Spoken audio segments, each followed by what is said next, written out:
Hello students. Students, in previous video we have discussed double column cash book with cash and bank column and all the treatments regarding this. But now in this video we are going to discuss or solve one question based on those treatment. I am taking illustration 13 of DK Goyal. So enter the following transaction in a cash book with cash and bank column. So you have to prepare here cash book with cash and bank column. So 2020 May 1st.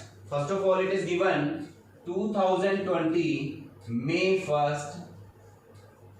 This is your opening balance, and opening balance is cash in hand 15,600 and bank overdraft, that is 7,400. So how you will write? To balance brought down, that is 15,600. And what about bank overdraft? So bank overdraft is given, that is 7,400. So it will be shown here by balance brought down, again year 2020 and date May 1st. Okay, and this balance is 7,400. Now on 2nd May, the second transaction is further capital introduced rupees 30,000, out of which 25,000 deposited into bank. It means additional capital is there. हमने additional capital की 30,000 and out of which we have deposited 25,000 into bank. So now to capital. In previous video I have discussed or told you कि एक logic है cash book को बनाने का कि whenever you find increase in cash as well as bank, then it would be recorded in this debit side. Increase in both cash and bank would be recorded in debit side, and if there is decrease in cash and bank will be recorded in credit side. Okay, so now and in this particular you will write source of receipts and source of payment. So अगर आपने देखा यहाँ पे कि further capital हमने introduce की तो हमारे पास बिजनेस में कैश आया, तो कैश आया किस नाम से आया? कैपिटल के नाम से. So here we will write to capital and we have deposited 25,000. So it means we kept 5,000 in our cash, okay, at office, and remaining 25,000 we have deposited into bank. Okay, you may pass contra entry. It means आप 30,000 पहले cash में दिखा सकते हैं, then 25,000 की Contra डाल सकते हैं. ठीक है, चलिए next one is 3rd May. Purchase goods on credit from Mohan of the list price of rupees 15,000 plus CGST and SGST at the rate 6% each. Okay, so first of all you have studied, you know in cash book only cash transactions are recorded, but here this transaction on 3rd May is credit transaction, है ना? ये कौन सी है? Credit transaction. So this will not be recorded in this cash book. हाँ, the same will be recorded into journal or journal proper. कैसे entry होगी इसकी आप जानते हो? CGST you must have studied GST. So entry would be purchases account debit, input CGST debit, input SGST debit और to Mohan. Okay, सो 15% जो आपका trade 20% trade discount है वो लेस करने के बाद आप काउंट कर लेंगे, बट हमें यहाँ ये नहीं करना. हम क्या कर रहे हैं? मेनली हम कैश बुक सीख रहे हैं. So this entry on 3rd May will not be recorded in cash book. Now on 6th, settle the account of Mohan by paying cash. It means now we have paid cash. It means cash is going out. We have made payment और cash जाएगा तो obviously क्या होगा? Decrease होगा. Would be recorded in this credit side on 6th May. So by Mohan, किसको दिया आपने? मोहन को. तो सोर्स यहाँ लिखना है किसको दिया है, किससे लिया, and amount is 13,000. And you have paid cash, so 13,000 will be recorded in cash column in credit side because cash is decreasing. Next, on 8th May, an amount of rupees 2,500 due from Chaturvedi and Sons, written off as bad debts in previous year, now recovered. It means Chaturvedi and Sons ने जो हमें देने थे वो 2,500 देने थे. ठीक है, जो हमने उनसे ले लिए थे, but we have written off as bad debts, हम उसे as a bad debts record कर चुके हैं, but now we have received this amount and this amount will be recorded as to bad debts recovered.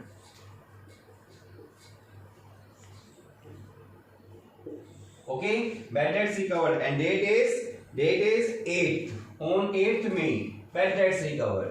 क्योंकि जो पैसा आपने right of कर दिया था as bad debts, you have recovered the same, so cash आपके पास आ रहा है 2500, will be recorded in this cash column 2500. Okay, now 10th में cash a cheque for ₹7500. Cash a cheque means you withdraw money, you have withdrawn money from bank, आपने bank से पैसा निकलवाया, इट मीन्स तो कैश कराया है, this is your contra entry. अब आप बताइए, आपने जब बैंक से पैसे निकाले तो क्या इंक्रीज होगा, क्या डिक्रीज होगा? Definitely bank would be decrease, तो बैंक के क्रेडिट में डाल दो 7500. मैंने बताया था इट्स अ इजी मेथड कि आप पहले अमाउंट पुट कर दो, क्या इंक्रीज हो रहा है और क्या डिक्रीज हो रहा है उस पर बेस्ड. सो 7500 बैंक के क्रेडिट में डालें और 7500 आपका कैश इंक्रीज हो रहा है इसलिए कैश में डाल दिया. करेक्ट. और आपको बताया मैंने कि सेम नहीं यूज होता, कैश में कभी कैश नहीं आएगा और बैंक में कभी बैंक नहीं आएगा, तो रिवर्स नेम आएंगे. So in cash column it will be written as to bank account and in ledger folio there will be contra and date is 10. And on the other hand same 10th को bye, अब bank में लिखा है तो क्या लिखोगे, by cash account. Okay, again here you will write C contra. और मैंने बताया था कॉन्ट्रा क्या पर्पस है in previous video. Okay, next, due from bank for household expenses ₹3000 and for income tax ₹800. Okay, so आपने बैंक से withdraw किए कितने, 3000 for personal use, household expenses. It means whenever you withdraw money for household purposes और personal purposes then it is treated as drawing, तो drawing हो गया. But to pay 800 जो आपको दे रखा है, to pay 800 as income tax will also be considered as drawing, क्योंकि income tax pay करना आपकी पर्सनल लायबिलिटी है ना, ऑनर की, प्रोप्राइटर की पर्सनल लायबिलिटी है. सो 3800 जो आप 3800 टोटल ड्रॉइंग हो जाएगा, 3000 प्लस 800. सो बाय ड्रॉइंग्स अकाउंट, और आपने कितना पे कर दिया, 3800 पे कर दिया, और ये बैंक से पेमेंट हो रही है आपकी 3800, बैंक आपका रिड्यूस हो जाएगा. And date is that is 8 itself, 8 में कोई हुआ है आपका, sorry, date is 10. Okay, now next, on 14th, sale of old chairs for ₹500 plus CGST and SGST at the rate 6% each. Payment received in cash. Now again, mind में set करिए entry क्या थी furniture sale करने की. Entry would be cash account debit to furniture, to output CGST and to output SGST. ठीक है, सो 500 पे 6% 30 हो गया. सो आप देखो कि कैश आ रहा है या जा रहा है, डेफिनेटली फर्नीचर को सेल करने से कैश आपका आ रहा है. तो कहां जाएगा ये, डेट इज 14 को यहां जाएगा to furniture. And how much amount you have received, ₹500. कितना रिसीव किया आपने, 500 कैश में रिसीव किया आपने. एंड 6% जो है वो आपका लगेगा to output CGST account and to output SGST account. कितना हो गया 6%, ₹30 and 30 each. Date is same 14. So clear. Next one is on 15th received from X on behalf of Y 2200 and discount allowed ₹100. It means आपने X से receive किया but on behalf of Y, Y से लेने थे ना, आपकी book में तो Y का अकाउंट है. So 2200 you have received, so to Y करके दिखाएंगे आप, to Y ₹2200. Okay, and date is 15th. Next one is on 20th received a check from Naresh 4210 in full settlement of his account rupees 4400. So आपने 4210 का check receive किया, but यहां कहीं ये नहीं बताया कि cheque has been deposited into bank on the same day, है ना. नेक्स्ट ट्रांजैक्शन एक बार पढ़िए. Cheque received from Naresh sent to bank on 22nd. तो इट मींस 20th मई को यहां पे कैश बुक में रिकॉर्ड नहीं होगा, बल्कि आप जर्नल प्रॉपर में रिकॉर्ड करेंगे. जर्नल में रिकॉर्ड करेंगे क्या, cheques in hand account debit to Naresh. Okay 4210. But यहां पे डिस्काउंट भी है. अगर ये एंट्री हमें करनी पड़े तो हम क्या एंट्री पास करेंगे, शॉर्ट में मैं बता देता हूं. Cheques in hand account debit, discount allowed debit and to Naresh. कितना चेक मिला हमें, 4210 का, एंड टोटल सेटलमेंट में कितना हुआ 4400 का. तो 190 जो है that is discount and 4400 Naresh से क्लियर हो गया. Okay, this will be recorded on May 20th, है ना, but will not be recorded in cash book. In cash book it will be recorded on 22nd में. तो 22nd में जब आपने इसे बैंक में डिपॉजिट कराया चेक को, तो now the entry would be cheques in hand to cheques in hand account for, sorry किस में जाएगा ये आपका, बैंक में, बिकॉज आपने ये चेक बैंक में जमा कराया तो आपका बैंक इंक्रीज हो जाएगा, बैंक बैलेंस इंक्रीज हो जाएगा. Got it. Next one is cheque received from Naresh. अच्छा हो गया. 25th Sagar Chand who owed us rupees 10,000 became bankrupt and paid rupees 40 paisa इन अ रूपी. अब सागर चंद जिसने हमें 10,000 रुपीज देने थे, ही बिकेम बैंकक्रप्ट, इंसॉल्वेंट हो गया, बैंकक्रप्ट हो गया, एंड पेड अस रुपीज 40 पैसा, सॉरी पेड अस 40 पैसा इन अ रूपी. इट मींस 10,000 में से 40% हो गया. 40 पैसा इन अ रूपी मींस 40%. सो 10,000 में से 40% आपको मिला, तो entry would be to Sagar Chand. To Sagar Chand and amount would be 10,000 का 40% कितना हो जाएगा, 4,000. And date is, your date is 25th. now what about remaining 6,000? अब 6,000 का आप क्या करोगे, that is your bad debts and will be recorded in journal. so क्या आ जाएगा यहां पे, bad debts account debit to Sagar Chand. now on 26th received repayment of a loan of rupees 3,600 and deposited out of it rupees 2,000 into bank. ठीक है जी. So आपको loan receive हुआ, so to loan and date is 26. Out of 3,600 you have deposited 2,000 into bank. तो 2,000 bank increase हो गया, would be recorded in bank column and 1,600 would be recorded in cash column. okay, this 1,600. now next one is on 28th check received from Naresh dishonored and bank debits rupees 20 in respect of these checks for bank charges. so क्या हो गया, check जो नरेश का था, कौन सा check था, this one 4210, that has become dishonor. और डिसऑनर होने के बाद बैंक ने क्या किया, 20 रुपीज बैंक चार्जेस दिए. सो अब हमने नरेश से टोटल 4210 प्लस 20 4230 लेना है. so entry would be reversed. now on 28th it would be by Naresh and the total amount would be 4230. 4230 means 4210 actual amount plus जो आपका 20 है वो क्या हो जाएगा, बैंक चार्जेस के जो बैंक ने डेबिट किया आपको.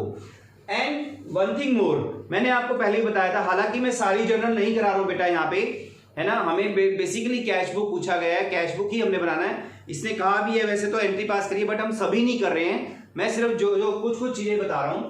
अब अगर आपका ये जो चेक डिसऑनर हो गया है तो ऑटोमेटिकली जो डिस्काउंट है दैट वुड बी कैंसल्ड, और कैंसिल होगा तो again you will pass one entry Naresh account debit या Naresh debit, simple Naresh debit to discount allowed, कितना 190।